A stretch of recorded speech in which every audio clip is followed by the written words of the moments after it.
Hello everyone, my name is Waffle and welcome to the 17th episode of Strats Explained, Magically Easy, a video series where I explain how and why different strats and glitches that speedrunners use work. Today we will talk about the big bug that allows you to complete GTA Liberty City stories and the Windows Store version of GTA San Andreas in just 14 minutes. It also allows you to unlock the debug menu in GTA Liberty City stories, and if you are playing on a PS2, then the car spawner too. What else can you do? How does it work? Does it exist in other GTAs? And why is it used so rarely? We'll answer all of these questions. This trick is called arbitrary jumping script or AJS, and this video is the first episode of mini-series where we'll talk about AJS, SSU and ACE. A lot of scary abbreviations, but I'm sure you've heard them if you're following the speedrunning scene. I must say that these things are not standalone glitches, these are consequences of duping. I call duping the biggest glitch in GTA, and I stand by it. To understand this and the following topics, I highly recommend you to watch my video about duping. In that video I explained how everything works in great detail and with examples, and today we simply cannot afford spending time on it because then the video would be too long, and today's topic is already quite complicated as is. Even if you watched this video already, but forgot the details, I suggest you to watch it again, it's going to be much easier this way. Alright, arbitrary jumping script. A hard topic, but if you're ready to listen carefully, it will be fine. As always, we will start with demonstration. Here we start Vigilante, and here starts the chase from the last mission. If you didn't know, end of the line is actually 3 missions. They're glued together seamlessly, so a player cannot spot it. This fact is what allows us to start from this point. All we have to do now is finish the chase and see the credits. In GTA Liberty City stories, we start Frighteners and see the credits right away. We don't have to play through the last mission. And here's how we get the debug menu. We once again start Frighteners and it gets unlocked.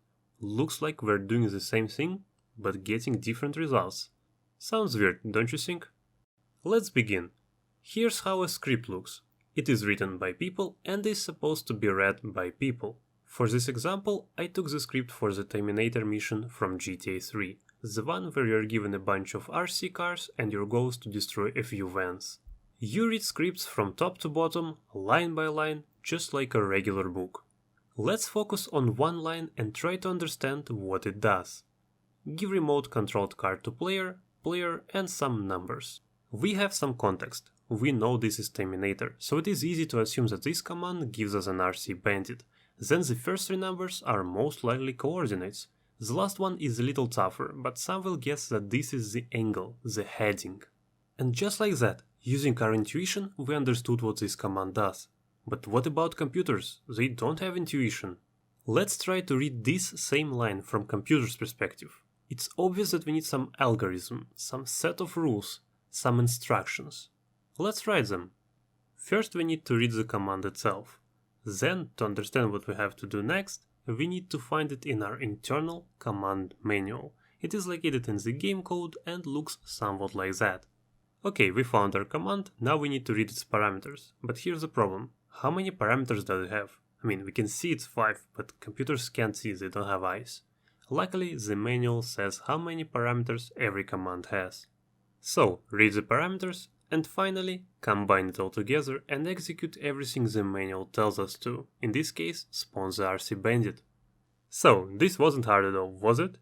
Unfortunately though, the computer cannot read this file. This file is meant to be read by people, so we need to help the computer. We need to convert this file into main.scm.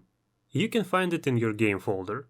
If we open this file in hex editor, we'll see that it consists of many hexadecimal numbers. It's quite obvious that this file wasn't meant to be read by people. But what if I tell you that we can actually read it if we have the right instructions?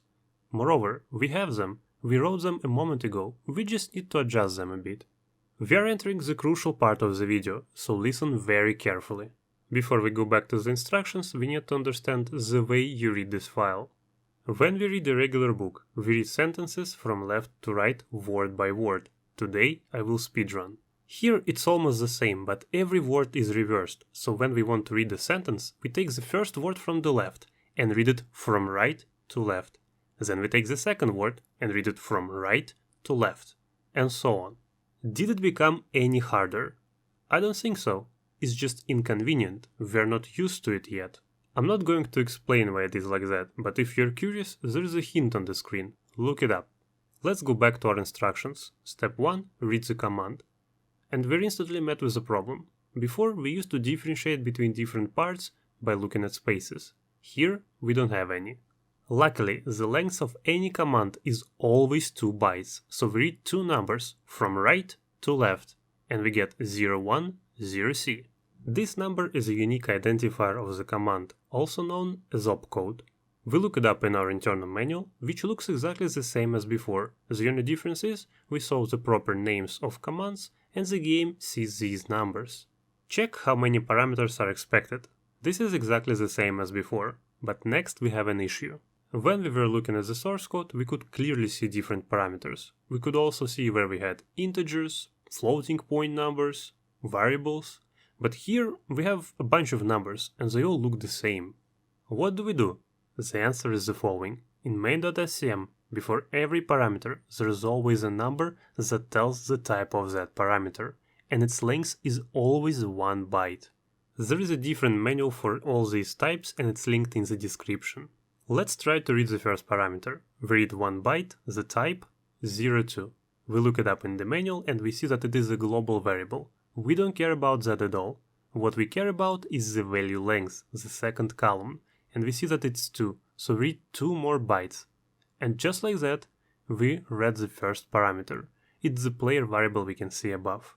Let's try again. Read the type 06. Look it in the manual and we see it's a float. In GTA 3 floats are 2 bytes long, so we read 2 more numbers, and we get D5 6A. It's the first coordinate, negative 681.42. We don't care how this conversion happens, the game will handle it itself. The only thing we care about is the value length, the second column in the manual. You can read the rest in the exact same way. You might have a question, is the value length always 2? No. The same type, 0Cs, in GTA Vice City and San Andreas is already 4 bytes long, which allows developers to use values with more precision. GTA 3 also has a type that is 4 bytes long and a type that is 1 byte long, so the manual is very helpful. After all of the parameters have been read, the game executes the command, moves to the next one, and goes through all of the instructions from the very beginning. Let's briefly sum it up. First, we always read 2 bytes. Then, if a command has parameters, there's gonna be a type before every parameter. Its length is always 1 byte. The length of the value itself depends on the type, and you can find it in the manual. That's all. Now we can read the script just like a computer. However, the command we looked at is a normal command written by a developer. Interesting stuff happens when something goes wrong, so when you're duping. I'll remind you, when you start Mission B, during Mission A, the code of Mission A gets completely overwritten by the code of Mission B, but the execution continues from the same point. As an analogy, I mentioned the following example. Imagine that you're reading a book and you're paying attention to where you're at right now. You close your eyes for a second and during that moment somebody changes your book to another one. You open your eyes, you try to continue reading from the point you left it off, and there is a high chance you end up in the middle of a sentence, or even in the middle of a word. Same thing happens with duping. There's a high chance you end up in the middle of a command. Back then I said that the game most likely will crash. With a low chance it won't crash and very rarely something interesting will happen. Now it's time to dig deeper. Imagine we end up right here. The game will continue using the instructions, so we read the first 2 bytes and get 4806. That's our command. We try to find it in the manual and realize that it doesn't exist. What's gonna happen? GTA 3, Vice City and Liberty City stories are simply going to ignore it and move to the next 2 bytes, and they're gonna continue doing that until they find the real command. GTA Vice City stories is going to behave the other way around and simply crash right away. GTA San Andreas is somewhere in between. Some commands will be ignored and some will crash the game. I'm not going to go into the details right now, I already explained it in one of the episodes. I will leave a link to it with a timestamp in the description. Okay, I hope everything is clear with non-existing commands. But what about situations when in the middle of a command you get another real command? The game will try to properly process it using our instructions. But it is easy to guess that instead of normal values from parameters, it'll get some weird ones, so-called garbage values. Some commands cannot handle garbage values, and the game crashes. I think it's the biggest reason why games crash when you're duping. Those are mostly the commands that work with pedestrians or vehicles. They're expecting a reference to a real pedestrian or a real vehicle in their parameters, and when they're getting garbage instead, figuratively speaking, they cannot create a real car from that pile of trash. The most popular example is the locate family. These commands check if some pedestrian or some vehicle is located somewhere. The values on the left can be seen almost everywhere, and that's why a lot of cool insta passes and other tricks don't work and crash the game instead. Other commands can handle garbage values. Those are mostly the commands that expect a number, for example the command that sets player's health. It takes garbage, turns it into a number, and as a result we get the cool trick for 1 billion HP. Now we know everything, not to only understand how AJS works, but to also look for it in the code ourselves. One more time, AJS is a jump to a point in the script that we want to jump to. Once again, from the episode about duping, we know that to jump we can use the goto command family or go-sub. We've already worked with them in the video about restarting the game, aka go to 0. For that trick we wanted 0 as the value to start the script from the very beginning. Here we want to jump to any place, so we need something like go to n, where n is a variable that we, as a player, can control. GTAs use a lot of script variables, and some of them we can actually control. For example, the fares counter in Taxi Driver. But of course it's not that simple. Say for example we wanted to start the last mission. Then we would need 60,165 as the value. Nobody is going to drop off that many passengers because it's going to take days, if not weeks. Luckily, there is another type of variables, and it is timers. For example, the race timer from Turismo. You might say, nobody is going to wait for 60,000 seconds because it's almost 17 hours. Well, the thing is, timers store values in milliseconds, so when 2 seconds pass, the value increases by 2000. So this means that we need to wait for a little over than a minute only. But at the same time we need a precise value, and that's not gonna be easy to get. No, seriously, try to get exactly 1.5 seconds, 1.500. No matter how long you try, you're not going to be able to get this value consistently. And that's when you're even able to see the timer itself. In GTAs, most of the time you won't be able to see the timer, and you'll have to use the in-game clock. Luckily, usually there's more than one value that works. For example, in GTA Vice City there are 24 values that work for starting the last mission. But all of them are located inside of a 0.1 second window, so hitting that is still quite hard. Why am I mentioning all of that? Well, that's the answer to the question why is it used so rarely. No matter how good the reward is, be it a fast speedrun or debug menu, nobody wants to participate in that lottery. Not for a long time at least. Okay, say we don't really care about how hard it's going to be to trigger in game. Let's go back to the code and see how many potential AJS candidates exist in GTA 3. Choose any jump command, for example go to, write it from right to left, so we get 0200, next is the type, 02 for global variables, and search for all occurrences. And we get just one result. If we try other jump commands, we get additional 2. Guess how many of these 3 variables are timers or at least counters? You're right, 0. Turns out AJS is a rare trick, but that's not really surprising. We need 5 consecutive bytes, 2 for the jump command, 1 for the variable type, and 2 for the variable itself, to be exact as we need. In some sense, it's similar to you throwing a die 5 times and always getting 6 at the top. Does that mean that there is no AJS in GTA 3? No, not really. For example, we can check other game versions. Who knows, maybe in Definitive Edition there is one. And also there is always a small chance there could be a completely different setup for AJS, just like in GTA Vice City. But we're gonna talk about it in one of the next episodes. Let's look at GTA San Andreas, the Windows Store version. We know we got incredibly lucky and the combination exists. I'm not gonna waste your time, so here's the place. We got a go sub command and a timer variable.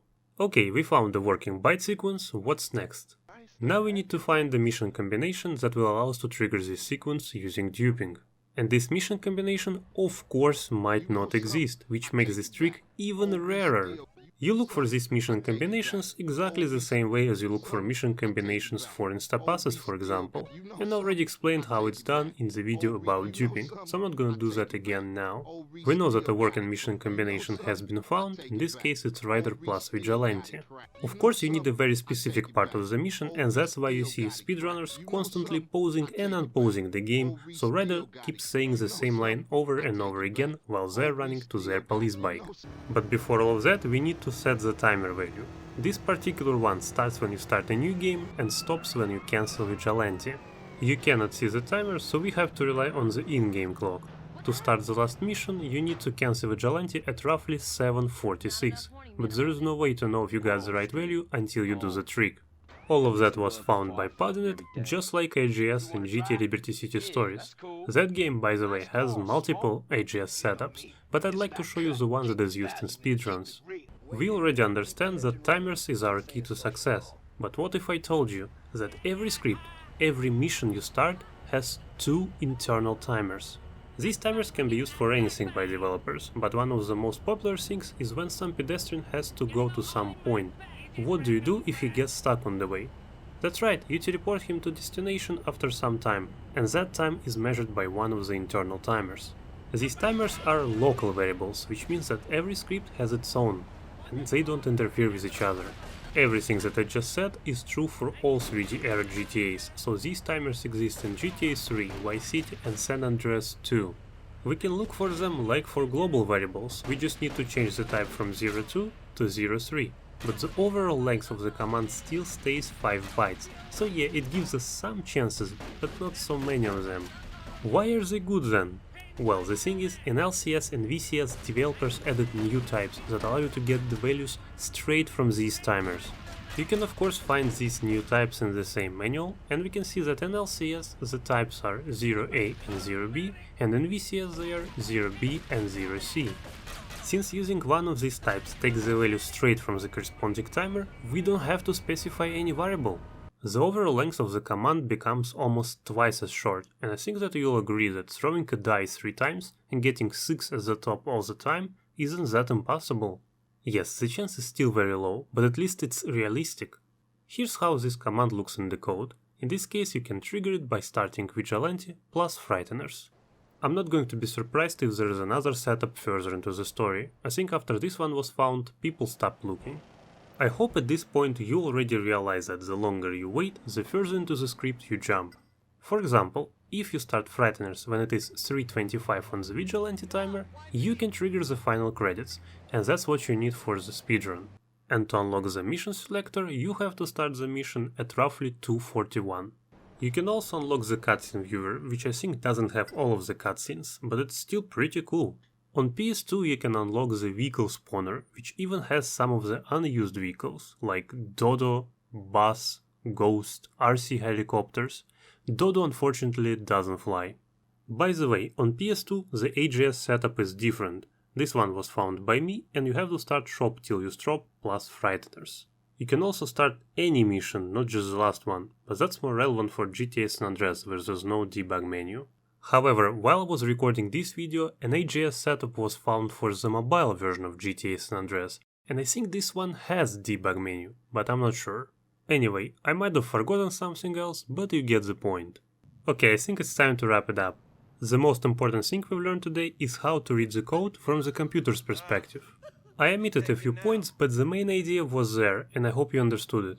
We also figured out what AJS is. Now you can even go and look for it yourself. Trust me, not all of the game versions were checked yet. But you need to understand that as soon as you find a potential candidate, you need to find out what that variable is. How is it used? Can you manipulate its value? If so, then what mission combination will trigger the command? Does this mission combination even exist? This is a very creative process. Today I only showed you the working combinations, but I must mention that before they were found, there were tens, if not hundreds of non-working ones. Today your challenge is reading the commands you see on the screen. All of the opcodes shown here were present in the video, and the type manual is linked in the description. Choose any command you want, or even multiple, and let me know what they do in the comments. Don't be lazy or scared and try at least one, because the skill of reading these low-level commands is going to be very useful in the future episodes about SSU and especially ACE. But let's take a little break from these complicated topics. I'm not going to add them to the next poll, which by the way is already live on the community tab of my channel, so click the link from the pinned comment and choose the topic you like the most. Thank you all for watching! If you enjoyed the video, leave a like, and if you don't want to miss the next episode, consider subscribing. My name is Waffle, see you the next time.